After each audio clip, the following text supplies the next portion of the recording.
오늘은 이 지혜를 가진 자의 축복과 능력에 대해서 많이 이야기를 하고 있습니다. 여러분, 특별히 어제 7장 말씀과 오늘 8장 말씀이 좀 대조를 이루는 것은 뭐냐면, 음녀는요, 우리 지혜와 음녀가 비교가 많이 되죠. 대조가요. 음녀는 어두운, 어색한, 흑암, 항온, 저물 때에 사람을 불러 모으죠. 그리고 마치 영혼을 사냥하는 사냥꾼처럼 기다리잖아요. 떳떳하지 못한 것이죠.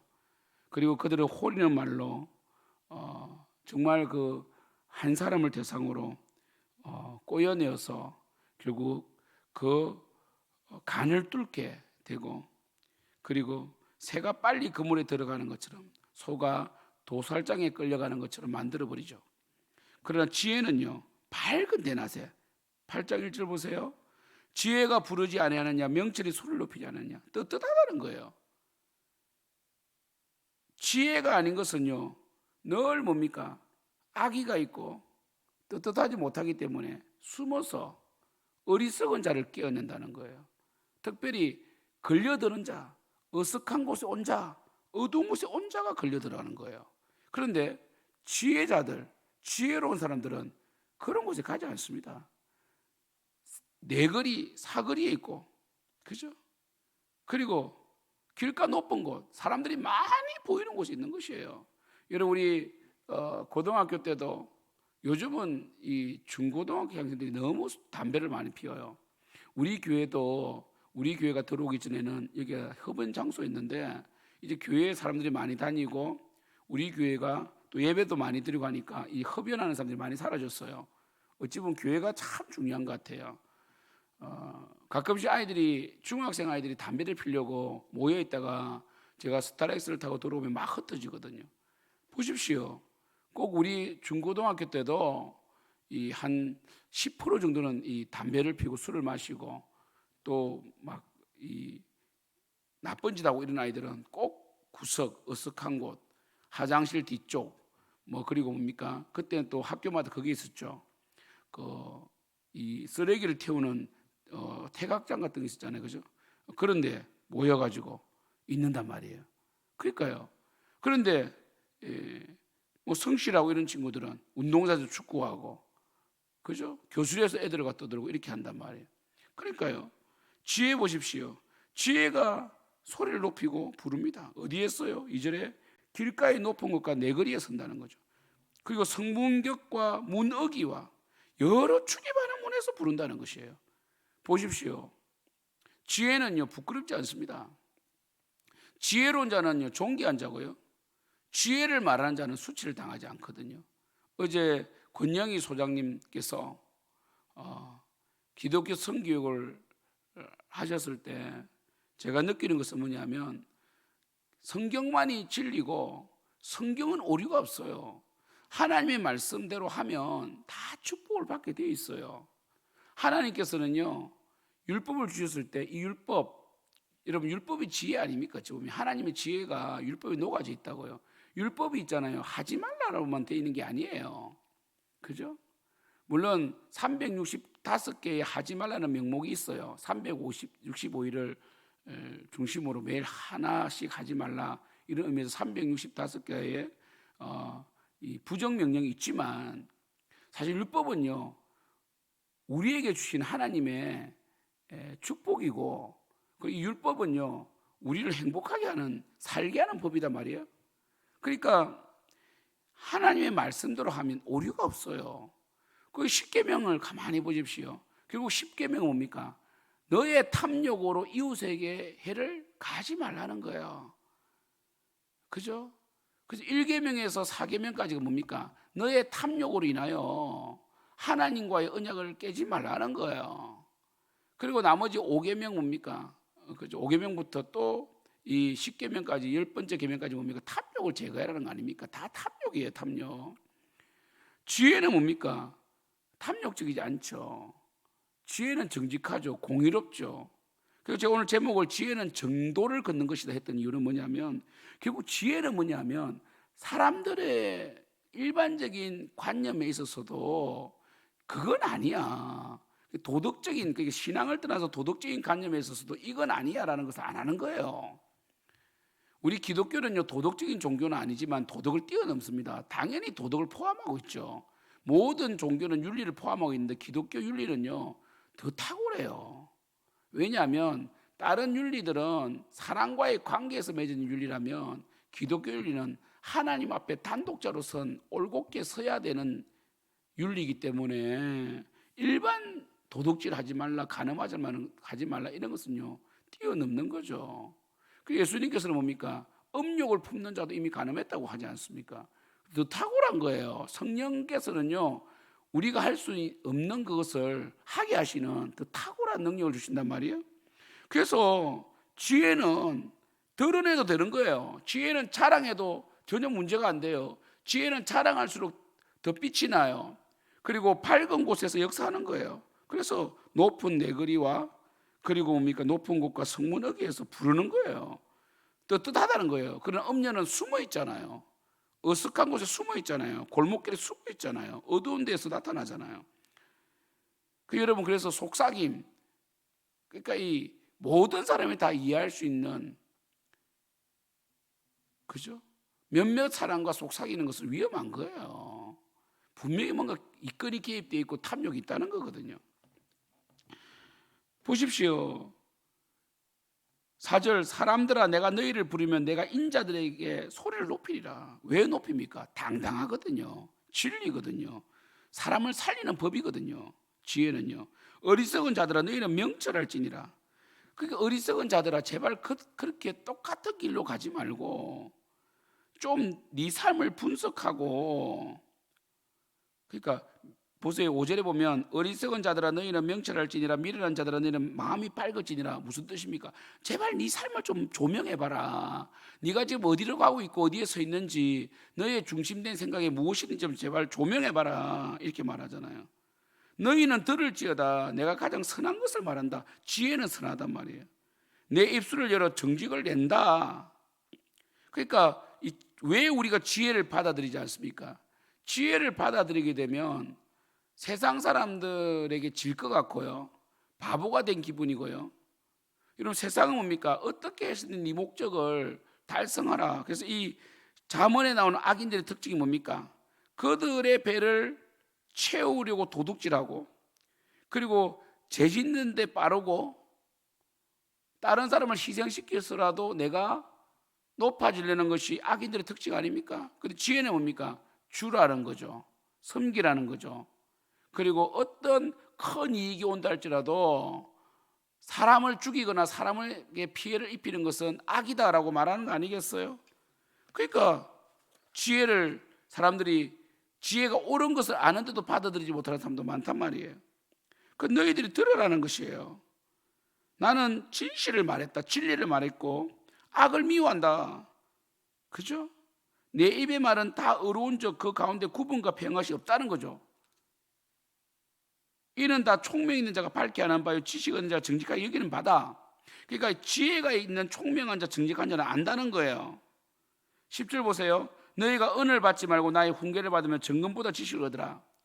물질은요 오래 가지 않아요. 우리는요 돈이 있고 없고가 중요한 것이 아니라 삶의 원칙이 중요하다는 것이에요. 그죠? 부유한 자도 망하기 쉬워요. 그러나 삶의 원칙이 있는 자는 무너지지 않습니다. 이런 국회의원들도 마찬가지잖아요. 국회의원들도 어느 진영이든 이게 사실 중요하지는 않아요. 왜냐하면 다 어느 진영이든 지지자들은 있으니까요. 그런데 그 내에서 어떤 사람은 보수성이 강하고 어떤 사람은 진보성이 강할 수 있어요. 근데 보수와 진보는 다 좋은 거예요. 그죠? 그러나 얼마나 보수성을 지켜내는 데 있어서 진실한지 정직한지 이게 중요한 거 아니겠어요? 그죠? 그러니까 결국 지혜는 흔들리지 않는 원칙을 고수하는 거거든요. 그죠? 이게 중요하죠. 그런 국회의원이 대통령이 돼야 되는 거예요. 원칙이 있는 사람. 그죠? 우리가 널리 좌절하는 게 뭡니까? 분명히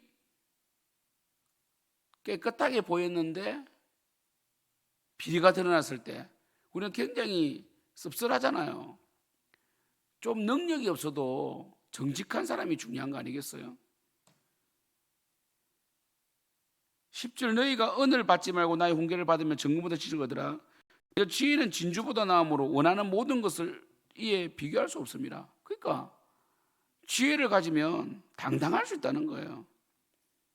나 지혜는 명철로 주술을 삼으며 지식과 근신을 찾았나니. 그러니까 지혜는요 명철로 주술을 삼는다는 말은 뭐냐면 뭐 똑같은 말이에요. 지혜나 명철이나 늘 시작이 지혜로 시작되고, 그리고 근신 뭡니까? 지식은 가르쳐 주는 것이라면 근신은 스스로를 파악하는 능력 아니겠습니까?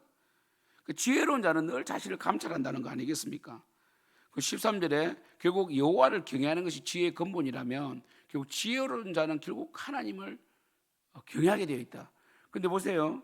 시편에 나오는 말씀처럼 스스로 지혜롭다 하나 하나님을 인정하지 않는 자, 하나님이 없다라고 하는 자는 가장 무지한 자로 나오거든요. 세상에 어떤 학식이 높고 어떤 지식이 있다 할지라도 창조주 하나님을 인정하지 않는 자는 무지한 자로 나온다고. 그래서 여호와를 경외하는 것이 바로 지혜의 근본입니다. 하나님을, 그러니까 보세요. 하나님을 경외하는 자는 지혜로운 자예요. 왜냐하면 하나님의 법의 통치를 받기 때문이에요. 그러면 그 하나님의 통치는 선하고 의롭기 때문에 하나님 안에 있는 자는 지혜로워집니다. 그죠? 이렇게 보는 거죠. 여호와를 만나면 지혜로워진다는 거죠. 왜냐하면 하나님께로부터 지혜를 받기 때문에. 여호와를 경외하는 것은 악을 미워하는 것이라. 나는 교만과 거만과 악한 행실과 패역한 입을 미워한다. 이 교만과 거만과 악한 행실과 패역한 입의 특징이 뭡니까? 말씀드렸잖아요. 자신의 욕망을 채우는 모든 행위들 아닙니까? 다른 사람을 밟고 다른 사람을 짓밟고 다른 사람을 뺏어서 내 욕구를 채우는 자들의 특징 아니겠어요? 그죠? 그래서 결론적으로 뭐냐면 17절 보세요. 나를 사랑하는 자들 나의 사랑을 입으며 나를 간절히 찾는 자가 나를 만날 것이니라 이렇게 있단 말이에요. 그러니까 나는 죄인입니다. 나는 지혜롭지 못합니다. 하지만 예배를 드리고 하나님의 말씀을 사모하고 하나님의 말씀을 묵상할 때마다 하나님부터 지혜를 얻습니다. 말씀을 듣습니다. 말씀대로 살려고 몸부림칩니다. 죄와 싸웁니다. 저는 하나님 매일매일 주시는 말씀, 매주 주시는 말씀을 붙들고 싸우겠습니다. 이게 지혜로운 자예요. 이런 자들이 지혜를 사랑하는 자이기 때문에 하나님께서는 말씀으로 역사하는 거예요. 역사하는 겁니다. 그래서 이렇게 하나님을 찾는 자, 하나님을 찾는다는 것은 제가 호세아 설교할 때 말씀드렸죠. 여호와께로 돌아가자. 뭡니까? 예배하자. 아버지의 말씀을 듣자. 내 고집을 내려놓고 하나님이 잘못됐다는 거 잘못됐다고 인정하자. 내가 패역하던 거 인정하자. 내가 탐욕적이라는 거 인정하자. 내가 중독자처럼 살아가는 거 인정하자. 나로 인하여 우리 가정이 힘들어진다는 거 인정하자. 내 성격과 성질을 죽이지 못해서 주위 사람이 괴로워한다는 거 인정하자. 나는 가능성이 없다는 걸 인정하자. 인정하고 하나님께로 가서 긍휼을 구할 때 하나님 저를 좀 살려주세요. 하나님 저에게 이 감정이나 이 절제하지 못하는 마음을 절제할 수 있는 힘을 주세요라고 기도하면 하나님께서 힘을 주시거든요. 그러면 그때부터 뭡니까? 부귀도 생기고 재물도 생기고 공의도 생기는 거예요. 그래서 지혜는 정도를 걷는 거예요. 그러니까 우리는 사실은 답을 알고 있어요. 어떻게 사는 것이 그리스도인답게 사는 것이고 어떻게 말씀에 순종해야 되는 걸 알아요. 그러나 안 하는 거잖아요. 지혜가 부족해서 그래요.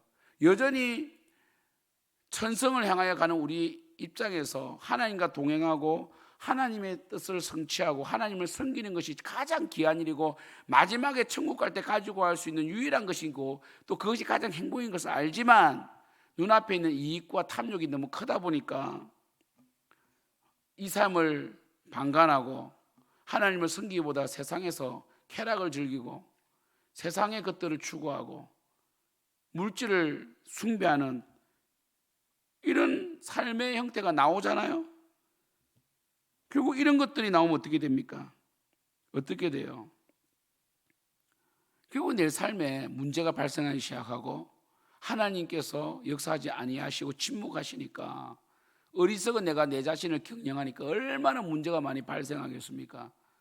우리는 전지전능하지 못하잖아요. 실수하게 되고 사람도 잃게 되고 돈도 잃게 되고 건강도 잃게 되는 거 아니겠어요?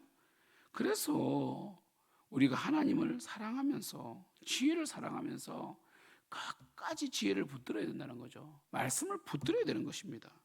그랬을 때 비록 처음은 미약하지만 재물과 부귀와 점검과 그리고 소득이 모이기 시작하고 정도, 정의. 우리 20절 보세요. 나는 정의로운 길로 행하며 공의로운 길 가운데 다니게 된다는 것이에요. 여러분, 우리는 어리석은 자들이에요. 날마다 주님께 가까이 가서 주님을 의지해야 됩니다. 새벽에도 기도하면서 의지하고 말씀 듣고 의지하고 큐티하고 그 말씀도 순종하려고 하고 또 잊어버리고 그 다음날 또 새로운 말씀 받고 또 살아가고 또 주일날 큰 은혜 받고 또 살아가고 그리고 설교 때마다 이 감동이 오잖아요. 다 말씀 들으면 어떤 느낌 옵니까? 아 그래 내가 요즘에 너무 내 욕심 때문에 자녀를 힘들게 해서 또 깨닫게 되고 요즘 내가 너무 게을러져서 깨닫게 되고 여러분 원래 이 지혜롭지 못한 자를 미련한 자라 그러잖아요. 지혜롭지 못한 자를 미련한 자라고 할 때 미련한 자들의 특징들이 있잖아요. 게으른 자, 게으른 자의 계명에 배우라. 그러면 질투하는 자, 탐욕적인 자, 악한 자, 그죠? 음란한 자 그런 것들이 하나님을 떠나면 다 발생되는 것들이에요. 그래서 하나님을 사랑하고 예배를 사모하고 주님을 찾는 자에게는 처음에는 표시가 안 나지만 가면 갈수록 부귀도 쌓이고 재물도 쌓이고 공의도 생기고 그리고 뭡니까 정도를 거두니까 스트레스도 없어지잖아요. 장수하게 되고 이렇게 되는 거예요. 사랑하는 성도 여러분, 하나님께 붙어 있으십시오. 예배를 사모하십시오. 예배를 사모하십시오. 하나님의 말씀 듣는 것을 기뻐하시고요. 말씀 있는 교회를 떠나면 안 됩니다. 말씀에 순종하는 지혜를 사모하는 예배를 사모해서 여러분 삶에 놀라운 하나님 축복이 있는 여러분 되기를 축복합니다. 기도하겠습니다.